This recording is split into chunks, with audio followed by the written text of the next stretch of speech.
Hello and welcome to Repair the World with Tikun. I am Alexandria Collins, and today I am joined by Jakub Pritz. He is our Manufacturing and Science Director at Tikun, Olam, California. Hello, Jakub. Hello, how are you doing today, Alexandria? I'm so good. Thank you so much for joining us. It's a pleasure. Yeah, so I've seen you working in the lab, you're doing your thing. Everyone's like, Jakub, you know all the answers, help us out.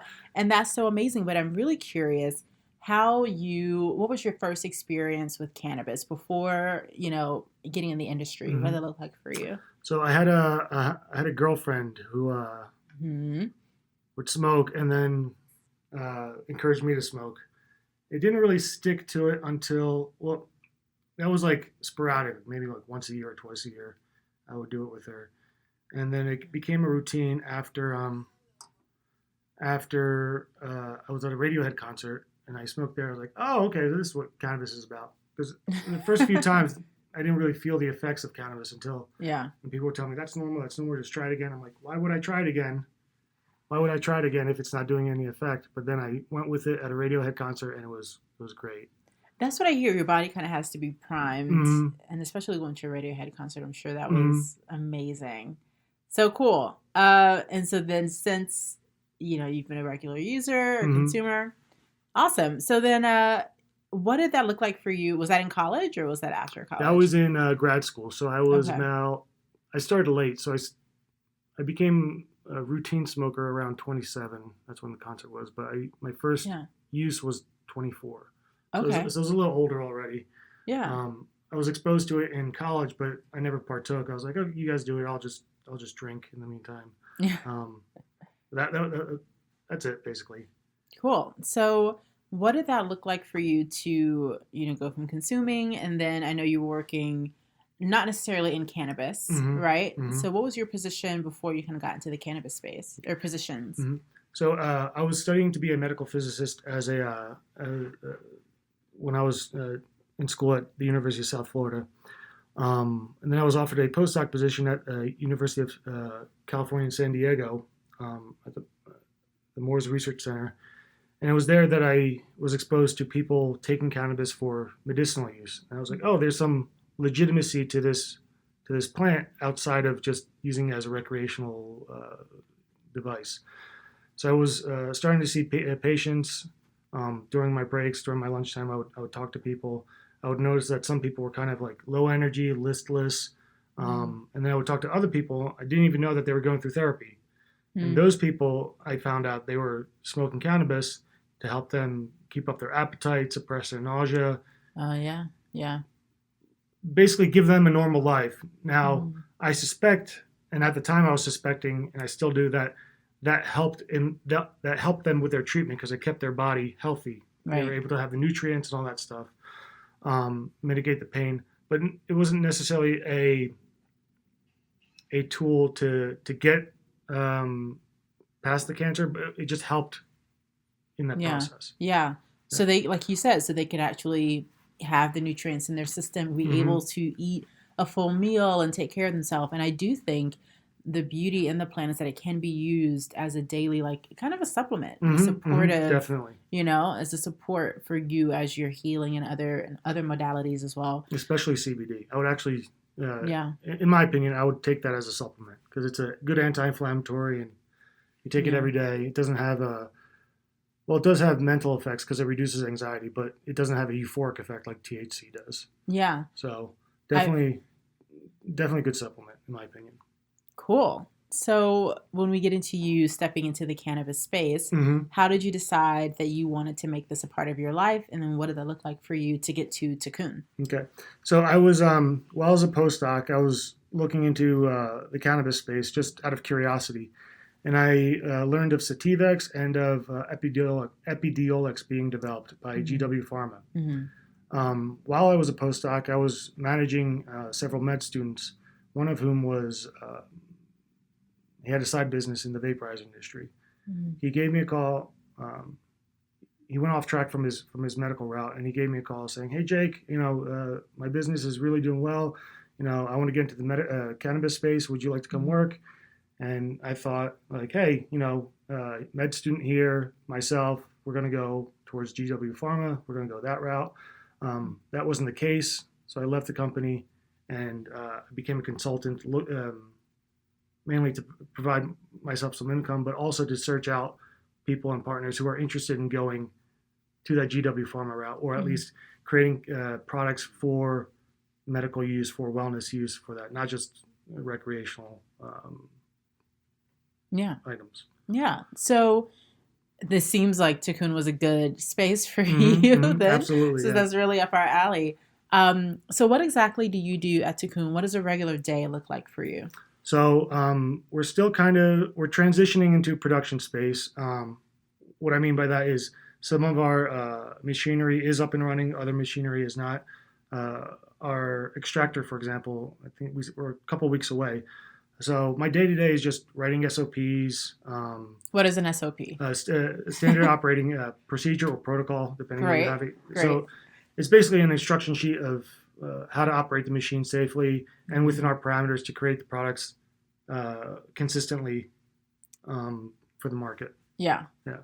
And so we have several different strains that we're producing here. So once you guys have everything up and running, that's going to be a really complex situation. A lot of management, a lot of in between cleanings and all that stuff in order to prevent cross contamination of our different strains. We have 6 and more soon, I think, right?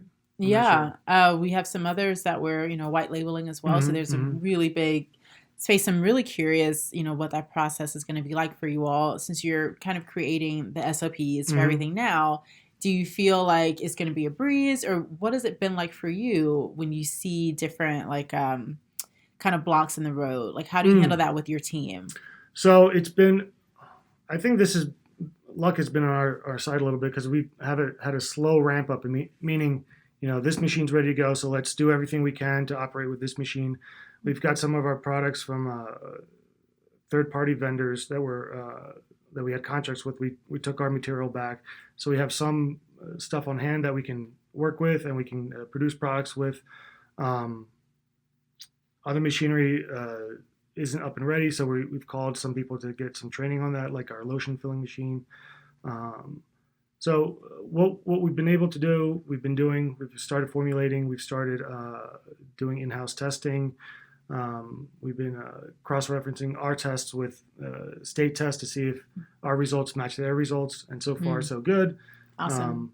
So everything has been going slowly but methodically towards our end goal, which is have everything up and running by mid-February. Mid-March. It's February. Cool. Yeah, well, that's a really great, when you think about it's moving slowly, but the idea that you get to take your time with each piece of it and make sure that everything's perfect, that's actually even better for the consumer, because you realize this isn't some overnight operation. Yep. This is something that's taking time and that we're slowly building that. So that's really cool.